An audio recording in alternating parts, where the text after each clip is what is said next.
सुनीता वाजपेयी जी, कानपुर से। राधे राधे महाराज जी। महाराज जी, क्या वृंदावन धाम में रहने और ब्रज 84 कोस में रहने का फल एक ही है? हाँ, एक ही है। जैसे शरीर और शर एक ही ना, तो संपूर्ण ब्रज 84 कोस भगवान का शरीर है, वृंदावन मस्तक है, तो हम रहे तो वहीं रहे। ब्रज 84 कोस ये भगवत स्वरूप है, तो 84 कोस में जो ब्रजमंडल है ये भगवान का श्रीअंग है, स्वयं भगवत स्वरूप है, और वृंदावन मस्तक है, ये भगवान का मस्तक है। तो इसलिए कहीं भी विराजमान रहो, भगवान का नाम जप करो, भगवान नाम कीर्तन करो, भगवत कथा सुनो, धामवास का यही फल है, तो इसी से भगवत प्राप्ति हो जाती है। विपिन जी, यूएसए से। राधे राधे महाराज जी। महाराज जी, प्राणायाम करते समय नाम स्मरण करना उचित है? हाँ, नाम जरूरी है, नहीं तो प्राणायाम किस बात का। प्राणायाम करते हुए नाम या प्रणव, गुरुदेव ने अगर प्रणव दिया हो तो प्रणव, नहीं तो नाम उच्चारण करते हुए। रेचक कुंभक पूरक है ना, उसमें तो नाम के अनुसार ही तो घसीटा जाता है। मान लो 8 नाम लेते हुए हमने घसीटा, तो 16 नाम लेते हुए रोका, फिर 32 नाम लेते हुए छोड़ा, तब वो प्राणायाम बनेगा। तो ऐसे ऐसे नाम तो जरूरी है, बिना नाम के साधना किस बात की। तो भगवान नाम जब करना चाहिए प्राणायाम के समय। रोशन जी, कर्नाटक से। राधे राधे। राधे राधे महाराज जी। श्री जी की कृपा से आप हमारे लिए एकांतिक वार्तालाप करते हैं। मुझ जैसे अनेक भक्त सत्संग एवं एकांतिक वार्तालाप में उत्तर मिलने के बाद भी कई भक्त व्यक्तिगत रूप से वही प्रश्न का अपने लिए उत्तर चाहते हैं। यद्यपि महाराज जी, क्या जो आप उत्तर देते हैं वो सभी के लिए? सभी सार्वजनिक उत्तर देते हैं। होता पर्सनल प्रश्न है, लेकिन आप जैसा प्रश्न लाखों का हो सकता है, इसलिए लाखों को उत्तर मिल जाता है उस बात का। बहुत से ऐसे प्रश्न हैं, लगभग ऐसे प्रश्न हैं जो सार्वजनिक होते हैं। हमारे यहाँ पर्सनल लौकिक प्रश्न का महत्व नहीं है। जैसे आप अपनी गृहस्थी संबंधी पर्सनल, तो हम उसका आदर नहीं करते। आध्यात्मिक पर्सनल भी सार्वजनिक होता है। आध्यात्मिक पर्सनल जो आपको समस्या हो सकती है वो कई साधकों को हो सकती है। तो हमारे यहाँ तो भागवतिक प्रश्नों का ही उत्तर, कभी बीच में कोई टपक पड़े ऐसा कोई जो समाज सुधार के लिए हो तो भले, नहीं तो हम आध्यात्मिक उत्तर इसके अलावा ऐसा प्रपंच वाली वार्ता नहीं। तो प्रपंच वाली वार्ता में पर्सनल हो सकता है, लेकिन आध्यात्मिक तो सार्वजनिक ही होता है। महाराज जी, कई बार ऐसा होता है कि आपके शिष्य महाराज से सुनने के उत्तर बाद मन संतुष्ट नहीं होता। कोई प्रश्न का उत्तर जैसे बाहर किया तो उसका उत्तर शिष्य ने दे दिया, जो वही जो आप बताते हैं जैसा, बट उनको लगता है कि वही प्रश्न का उत्तर महाराज जी के श्रीमुख। ऐसा आपका ही नहीं, ऐसा हमारा भी, सबका होता है। तो हमारी चूंकि प्रबल श्रद्धा गुरु चरणों में या संतों में जिनमें होती है, तो हमें लगता है यही बात अगर वो कह दे तो हमारा विश्वास दृढ़ हो जाएगा। हाँ, तो उसमें कोई बात नहीं है, कोई दोष दर्शन नहीं है, वो हमारी श्रद्धा और विश्वास का विषय होता है। वो वही बात पढ़ने में आती है, वही बात और सुनने में आती है, लेकिन जिस पर हमारा विश्वास होता है वो जब वो बात बोल देता है तो हमारे जीवन में उसका प्रभाव पड़ जाता है। जी। शिवांगी सिंह जी, नोएडा से। राधे राधे महाराज जी। महाराज जी, जो पूजा मैं करती हूँ, क्या भगवान उस पूजा को स्वीकार कर रहे हैं? इसका मेरे हृदय में प्रमाण कैसे मिलेगा महाराज जी? एक एक सेकंड का निरीक्षण भगवान समस्त चराचर जीव का कर रहे हैं, एक एक सेकंड का। वेद कहता है विश्वतश्च चक्षुर, वो विश्व रूप नेत्रों से सबको देख रहे हैं। भगवान तुम्हारे मन में बैठे, तुम्हारे हृदय में बैठे हैं। जब हमसे कोई गलत क्रिया होती है तो उसका हमको दंड मिलता है कि नहीं मिलता? तो जब हमसे अच्छी क्रिया होगी तो उसका भगवान देखते हैं कि नहीं देखते? तो हमारी एक एक चेष्टा को भगवान देख रहे हैं, ये हमें विश्वास करना होगा। अब आपकी पूजा सही हो रही है, इसका आपको कैसे पता चले? जब पूजा करते करते ऐसे भाव आने लगे जैसे हम अपने बेटे को दूध पिलाते हैं, अच्छे पकवान पवाते हैं, तो हृदय कैसा शीतल होता है। और थोड़ा ले लो, और थोड़ा ले लो, और जब अच्छे से वो पा लेता है तो पा हो रहा है, लेकिन शीतलता माँ को पहुंच रही। ऐसे ठाकुर जी की पोशाक, ठाकुर जी को आभूषण, ठाकुर जी को सुंदर भोग लगाया, और ये सब श्रृंगारित करके, और जब दूर से देखा तो आंखें भर आवे, और हृदय ऐसा कि ऐसे सुखी रहो, ऐसे आनंदित रहो, ऐसे ही हमसे सेवा बनती रहे, मैं आपको सुख पहुंचाऊं, और हृदय विकल होने लगे तो जान लो अब हमारी पूजा स्वीकृत हो गई। और ये डायरेक्ट ठाकुर जी ले रहे हैं, डायरेक्ट सेवा ले रहे हैं। जब हमारा भाव बन जाए, भावोत्सवेन भजताम रस काम धेनु, जैसे अपने बच्चे को हम कपड़े पहनाते हैं और पहना कैसे देखते हैं, और कॉलर ठीक किया, ये ठीक है, ऐसे हम अपने लाडले ठाकुर को श्रृंगारित कर रहे हैं। अच्छा अब ये मुकुट ऐसे, अच्छा अब ये कुंडल ऐसे, हार ऐसे, अच्छा पीताम्बर ऐसे धारण, और आज क्या पवाएं, आज चलो गुजियां बनाते हैं, आज पकौड़ी बनाते हैं, आज ये, और वो आपके अंदर जो भाव उठ रहा है उसे ठाकुर जी पा रहे हैं। पकौड़ी तो जेब की त्यों रखी दिखाई देगी, लेकिन आपने जो भाव किए वो भाव ठाकुर जी स्वीकार कर लेते हैं। भाव का सारा खेल है इसमें, मतलब जितना हम भाव कर सके। जैसे सामान में तो हम 4 रोटी है, दाल है, सब्जी है, लेकिन भाव में हम 56 भोग लगा सकते हैं। थाल में रख दिया और थोड़ी देर बैठ गए। और हमारे ठाकुर जी गुजिया पा रहे हैं, जलेबी पा रहे हैं, आप देखो इस समय समोसा चटनी पवा रहे हैं, पकौड़ा पवा, भाव से। वो तभी तो मानसिक सेवा भाव वाली सेवा होती है ना। तो प्रगट सेवा के साथ साथ भाव जब हमारा जुड़ने लगे तो जान लो हमारी सेवा स्वीकृत हो गई। और सेवा नहीं केवल क्रिया हो रही है, उसका परिणाम क्या है कि आप सेवा कर, मन कहीं और लगा, बातचीत कहीं और कर रही हो, ऐसे वो क्रिया हो रही है, वो सेवा नहीं हो रही। सेवा एकदम एकाग्रता से, जैसे अपने बच्चे को सजाती है, अपने बच्चे को खवाती है। कोई तुमसे पूछे कि तुमने बच्चे को स्नान कराया, कपड़े पहनाए, भोजन पवाया, क्या फल चाहती हो, तो आप डांट दो, फल की बात कर, मेरा बेटा है, फल की बात क्या लगेगा? नहीं। ऐसे ही जब हमारी भावना अपने ठाकुर जी के प्रति हो जाए, आप ठाकुर जी का बहुत सुंदर श्रृंगार करती है, भोग लगाती है, आप क्या चाहती हैं? तो क्या चाहती है? अरे यही करते रहे और ये सुखी रहे, यही चाहते हैं। और क्या चाहते हैं? हाँ, ऐसा भाव होना तो जान लो हमारी सेवा ठाकुर जी स्वीकार कर रहे हैं। डॉक्टर हरीश ग्रोवर जी। राधा राधे राधे महाराज जी। महाराज जी, मैं डॉक्टर हूं पेशे से, बहुत सारे लाखों मरीजों की सेवा किया, सर्जरी किया उनको, बट मन में कुछ समय से खालीपन सा लग रहा है। मुझे लगता है कि मैं अपने परिवार और बच्चों को टाइम नहीं दे पा रहा हूं। जब से आपके प्रवचन के संपर्क में आया हूं, चित्त में शांति तो बनी रह रही है। मैंने भक्ति मार्ग पर जाने का निश्चय भी किया, बट चलना भी चाहता हूं। क्या मेरे पेशे के लिए ये सही है? हाँ ठीक है। कोई भी कार्य जब अध्यात्मवान होकर करोगे ना तो बहुत बलवान होकर के करोगे। देखो, आप अपने भले परिवार को समय ना दे सकते हो, लेकिन आप कितने परिवारों को सुखी करते हैं। किसी का भाई बीमार है, किसी की माँ बीमार है, किसी का पिता बीमार है, किसी का पति बीमार है, आप उन पूरे परिवार को खुशी प्रदान करते हैं। जब सर्जरी ठीक हो जाती है और वो मरीज स्वस्थ हो जाता है तो वो पूरा परिवार सुखी हुआ ना। आप दूसरों के परिवार को सुख देते हैं तो भगवान आपके परिवार को सुखी रखेगा। आप समय भले दें या ना दें, लेकिन भगवान उनको सबको सही रखे, क्योंकि आप सत्कर्म कर रहे हैं। देखो, पैसा तो एक लोक व्यवहार में जीवन जीने के लिए है, पैसा तो बेईमानी से भी आ जाता है, गलत कार्य, लेकिन आप मनोयोग से डॉक्टरी कर रहे हैं कि मरीज को सुख मिलना चाहिए, मरीज ठीक होना चाहिए, पूरी प्रियता रख रहे हैं। ये भगवान आपके हृदय की बात देख रहे हैं। आपका अध्यात्म भी बन रहा है और आपका लौकिक व्यवहार भी बन रहा है, क्योंकि अर्थ तो मिलेगा ही। तो नाम जप करते रहिएगा और धर्म से चलते रहिएगा। मरीज को अपने परिवार जैसा प्यार दीजिएगा। जैसे अपने भाई का ऑपरेशन करना हो तो पूरा मनोयोग से करेंगे कि यार नहीं, किसी भी तरह चूक नहीं होनी चाहिए। ऐसे भले गरीब आदमी है, भले उसका कोई नहीं है, तो आपको जब थिएटर के अंदर ले जाते हैं तो आप पूरे स्वामी होते हैं उसके शरीर के, किसी भी मरीज के आप पूरे अधिकारी होते हैं। तो आपका कर्तव्य है मनोयोग के द्वारा सर्जरी करना, मनोयोग के द्वारा उसकी औषधि कर, ये आपका अध्यात्म पुष्ट हो जाएगा। तो ये जो खालीपन है ना, ये पूर्णता तभी होगी जब हमारा भगवान से संबंध होगा और हम भगवत भाव से करेंगे। अभी वही एक डॉक्टरी क्रिया है, फिर वही अध्यात्म बन जाएगा। और अध्यात्म से हृदय शीतल होता है, बहुत आनंद बना रहता है। क्रिया वही है, लेकिन उस क्रिया को अहम से अर्थ के लिए किया गया, वो एक अलग चीज हो गई। और परमार्थ का भाव रख करके कि हमें भगवान ने अवसर दिया है, डॉक्टर बनाया है, मरीज रूप से भगवान ही आए हैं, हम इनकी सेवा करके पुण्य एकत्रित करें, कृपा प्राप्त करें, बस सब बात बन गई। और कोशिश करो कि कभी कोई गरीब ऐसा आ जाए जिसके पास पैसा ना हो, तो आप समय भी दें और कार्य भी करें और पैसा भी लगाएं।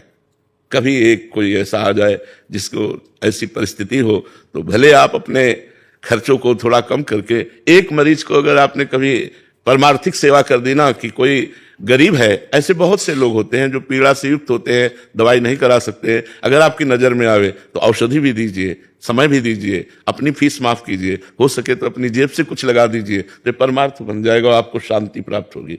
आप चाहे जितना अच्छा भोजन पाइए, आप देखिएगा वो सुख नहीं मिलेगा जब किसी एक भूखे को पवा दोगे। आप कोई भूखा आदमी रोड में कहीं भी बैठा हो और उसे आप अपना भोजन पवा दीजिए, फिर आप देखिए आपके हृदय में वो सुख नहीं मिलेगा जो आप पाते रहे हो। वो जब पाके ऐसे करेगा ना, तो आपका हृदय एक विशेष अलौकिक शीतलता से युक्त होगा। इसे परमार्थ कहते हैं कि खाए और तृप्ति आपको होगी, शांति आपको होगी। तो यदि हम एक भी मरीज की सेवा ऐसे कर पाए कि और तो सब अर्थव्यवस्था से है, लेकिन वो गरीब आदमी है और उसकी सेवा में, तो वो आपके हृदय को विशेष शांति प्रदान करेगी। तो कभी भगवान ऐसा अवसर दें अगर, तो ऐसा भी करके देखिएगा और अध्यात्मवान बनिएगा, नाम जप कीजिएगा, कोई नशा मत कीजिएगा और सबको परमार्थ स्वरूप देखिएगा। बहुत बड़ी सेवा। डॉक्टर को भगवान की, दूसरे भगवान की पदवी दी गई है।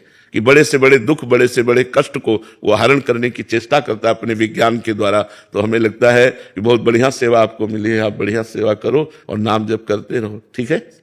योजना चोपड़ा जी, दिल्ली। राधा वल्लभ श्री हरिवंश महाराज जी। महाराज जी, जैसे आपने बताया कि भगवत प्राप्त महापुरुष बहुत कम समय के लिए धरती पर अवतरित होते हैं, तो उस कम समय में हम कैसे लाभ ले सकें उनका? उनका बल होता है इतना कि उनकी वाणी फटाफट आपको चेंज करती चली जाएगी, आपके मानसिकता को बदलती चली जाएगी, आपके दिमाग में बात भर जाएगी। जो समझाना चाहते हैं वो ज्यादा समझाने की चेष्टा नहीं होगी, उनके एक एक शब्द आपके दिमाग में गूंजने लगेंगे और आपको वहीं खड़ा कर देंगे जहां वो चलाना चाहते हैं। अब वो चले गए तो शब्द काम करेंगे, उनके गुरु के शब्द वचन काम करते हैं। सबरी मैया को जब जाना था उनके गुरुदेव को, तो सबरी मैया ने कहा भगवान इस अरण्य में कोई मुझे प्यार नहीं करता, सब ऋषि नफरत ईर्ष्या आदि से। आपने स्वीकार किया, आप जा रहे हो। उनका बेटी चिंता मत करो, मैं भजन के बल से परम धाम जा रहा हूं, स्वयं परम धाम परमात्मा चलकर तुम्हारे यहां आएगा। सबरी मैया ने वचन पकड़ लिए गुरुदेव के। 1000 वर्ष तक रोज सोहनी लगाना, रोज फूल बिछाना, रोज जल फल एकत्रित करना, राम जी आएंगे। गुरुदेव के वचनों पर अविश्वास नहीं हुआ और एक दिन राम जी आए। तो महापुरुषों का, गुरुदेव का जो पूरा कार्य होता है जीव के लिए, तो मान लो 1 साल का संयोग मिला और उनका शरीर छूट गया, तो आपके पूरे जीवन भर के लिए 1 साल में इतने वचन दे देंगे कि वो जीवन भर काम करें। मेरे गुरुदेव ने ये कहा था, गुरुदेव ने ये कहा, और वो दिमाग में छाए रहेंगे और आपका कल्याण करके ही छोड़ेंगे। ऐसा होता है। शगुन जी। जी, राधे राधे। राधे राधे महाराज जी। महाराज जी, आप कह रहे हैं कि आप विधायक हैं महाराज जी जम्मू कश्मीर से। कुछ समय पहले एक आतंकवादी मुठभेड़ में, मतलब आपके पिताजी भी विधायक और राजनीति में थे और चाचा की वो हो गई, तो फिर इनको राजनीति में आना पड़ा। महाराज जी आज ये मतलब राजनीतिक क्षेत्र में हैं और राष्ट्र की निस्वार्थ और ईमानदारी और सच्चाई से सेवा करने का प्रयास करने का संकल्प लिए हैं, तो और क्या मार्गदर्शन करूं, क्योंकि मेरी उम्र बहुत कम है, कह रहे हैं कि हाँ, कोई बात नहीं है। पहली बात तो यह है कि दृढ़ विश्वास रखो, भगवान रक्षक है। जिस समय जिस घटना से जिसकी आयु पूर्ण होना ही है उसी की होगी, अन्य की नहीं होगी। और होनी है तभी होगी, जिसके हाथ से होनी है तभी होगी, वैसे ही होगी। जो विधना ने लिख दिया, छठी राव के अंक, राय घटे न तिल बढ़े, रहुरे जीव निशंक, वो तो होना ही था जो हो गया। जो नहीं होना है वो हो ही नहीं सकता। ये परम विश्वास रखना, उस जीव का उस जीव के द्वारा अहित होना है तो होगा, पक्का होगा। ऐसा पहली बात तो निर्भय रहो, डरना नहीं, क्योंकि जो होना है वही होगा, जो नहीं होना वो हो ही नहीं सकता। दूसरी बात, समाज प्रियता आपकी बढ़नी चाहिए। आपको एक समाज का नेता बनाया गया है कि आप सरकार से सुख सुविधाएं लेकर और समाज को परोसिए, समाज तक पहुंचाइए। आपको ईमानदारी से जो सरकार समाज के लिए देती है उसको समाज को ही देना चाहिए। हम कोशिश करें कि हम जहां जहां उचित, जैसे जिस विभाग के लिए जहां जैसा, हम उसको उचित परोसें, उचित समाज को दें। यही सबसे बड़ी सेवा होगी, क्योंकि समाज के रूप में भगवान ही है। अवस्था का कोई क्रम नहीं होता। 5 वर्ष के प्रहलाद जी ने त्रिभुवनपति हिरण्यकश्यप के दांत खट्टे कर दिए, नहीं कर दिए। तो इसलिए अवस्था का कोई, आप तो जी, मैंने आपकी जो ये यहाँ पे देखी ना साधुओं की ब्रिगेड देख के मैं बड़ी खुश हो गई। जिस तरह से मतलब अभी ये छोटे छोटे लड़के ही हैं, ठंड में इतनी खड़े हैं और बिल्कुल सेवा में लगे हुए हैं। मेरे तो मैं निशब्द हो गई, मेरे मन से सारे सवाल ही खत्म हो गए कि हम भी कर सकते। ये बड़े भाग्यशाली संत जन हैं, बड़े भाग्यशाली है। सब अपनी सुख सुविधाएं छोड़ करके आए हैं और हम समझते हैं कि हमारे ऊपर भगवान की बड़ी कृपा है, जो हमारे वचनों का आदर करके ये लोग अपनी अपनी सुविधाएं, सब पढ़े लिखे हैं, सब ग्रेजुएट हैं, तो सब संत ही संभालते हैं, सब भगवान जी, आपका आशीर्वाद चाहते हैं। हाँ बिल्कुल, खूब अच्छे बच्चे बनो और समाज की सेवा करो। राधे राधे महाराज जी। गुरुदेव भगवान, साधन मार्ग के तत्वदर्शी साधक को प्रेम का अनुभव स्वतः हो जाता है या प्रेम मार्ग के लिए अलग साधन करना होता है? भगवान ने 3 मार्ग बताए हैं,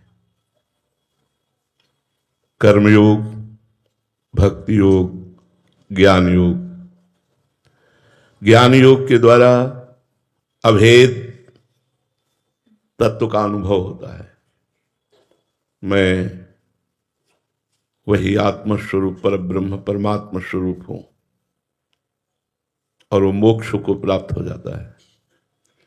कर्मयोग के द्वारा समस्त कर्म भगवान को समर्पित करके, निष्काम भावना से जगत की सेवा करके वो कल्याण को प्राप्त हो जाता है। और भक्ति योग के द्वारा भगवान के नाम का कीर्तन, भगवान की लीला कथा का गायन, श्रवण, नाम जप, मंत्र जप और सबको भगवत भाव से प्रणाम करते हुए, जिससे हमारा जो संबंध है धर्म पूर्वक निर्वाह करते हुए जीवन व्यतीत किया जाए तो स्वाभाविक भगवत प्रेम जागृत हो जाएगा। लेकिन साधना तत्व ज्ञान की हो और चाह भगवत प्रेम की हो तो ठीक नहीं है। हमें बिहारी जी जाना है तो छठी कराव की तरफ दौड़ नहीं लगानी, हमें बिहारी जी की तरफ लगानी है। तो इसीलिए भगवान ने मार्ग बनाया है। ये जो भगवान ने मार्ग बनाया तो इसीलिए कि यदि आपको प्रेम की चाह है तो भक्ति योग से चलिए, अभेद होना है भगवान में तो ज्ञान योग से चलिए, परमात्मा प्राप्ति कल्याण आदि की तो कर्म योग से चलिए। लेकिन कर्म योग से और ज्ञान योग से भगवत प्रेम प्राप्त किया जा सके बड़ा कठिन है। इसीलिए भक्ति योग की रचना भगवान ने की, जो सीधा भगवान से संबंध, जो सीधा भगवान नाम गुण रूप लीला धाम से संबंध, केवल भगवान ही साधन और भगवान ही साध्य, तो प्रेम प्रकट हो जाता है। प्रेम चाहते हो तो भक्ति योग से भगवान की आराधना करो, मोक्ष चाहते हो तो ज्ञान योग से भगवान की अभेद भक्ति करो, और अगर अपना कल्याण चाहते हो तो कर्म योग से करो। तो मार्ग भगवान ने बताए हैं। तो आप प्रेम चाहते हैं तो भक्ति योग से कीजिएगा। दुर्गा जी कन्नौज से। राधे राधे महाराज जी। गुरुदेव भगवान, मोह निद्रा क्या है और इससे कैसे जगा जाए? अभी जो कुछ देख रहे हो ये स्वाप्निक है। स्वाप्निक पुरुष हो तो कैसे तुम्हें समझ में आएगा? जगो तब पता चलेगा।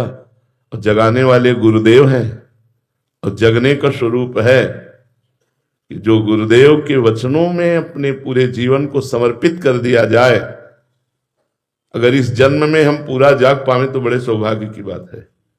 इस जन्म में हम पूरा जाग जाए तो बड़े सौभाग्य की बात। जाने सु तब ही जीव जग जागा, जब सब विषय विलास विरागा। तभी जानना चाहिए कि जीव मोह निद्रा से जग गया जब ब्रह्मादिक के भोगों की भी तरफ आकांक्षा न रह जाए। आ ब्रह्म स्तंभ पर्यंतम सर्वम मायामयम जगत, तिनके से लेकर ब्रह्मलोक तक सब मायामय है। इसलिए ब्रह्मलोक तक के भोगों से वैराग्य हो जाए तब जानना चाहिए कि अब हम अच्छी तरह से जग चुके हैं, अच्छी तरह से जग चुके। जाने सु तभी जीव जग जागा, जब सब विषय विलास विरागा। समस्त भोगों से वैराग्य होकर भगवान में स्थित हो जाना ही जागना है। अगर भोगों की प्रियता है तो अभी स्वाप्निक विलास में आप मोह निद्रा में सो रहे हैं। जब समस्त भोगों से वैराग्य हो जाए, और इसका साधन है गुरु चरणों का आश्रय, गुरु वचनों पर दृढ़ विश्वास और उनके द्वारा बताई हुई साधना। अगर हम उस साधन पथ पर चले तो हमारे अंदर विवेक जागृत होगा। होए विवेक मोह भ्रम भागा, तब रघुनाथ चरण अनुरागा। विवेक का जागरण वो मोह निद्रा से हमें हटा देगा। तो विवेक जागृत होगा, खूब सत्संग सुने, नाम जप करे, शास्त्रों का स्वाध्याय करे। गृहस्थी में हो तो अपने कर्तव्य कर्म को, व्यापार नौकरी जो भी आपको मिला है वो भगवान की सेवा मानकर कीजिए और उसे कृष्णार्पणमस्तु कीजिए। बेईमानी, घूसखोरी, अधर्माचरण इनका त्याग करते हुए यदि हम अपने कर्म का अनुष्ठान करें और नाम जप करें तो हमारे अंदर विवेक जागृत हो जाएगा। विवेक से मोह नष्ट होगा, मोह नष्ट होते ही लोक परलोक के भोगों से वैराग्य होगा। वैराग्यवान ही अनुरागी या ब्रह्मबोध होता है। बात समझ में आई?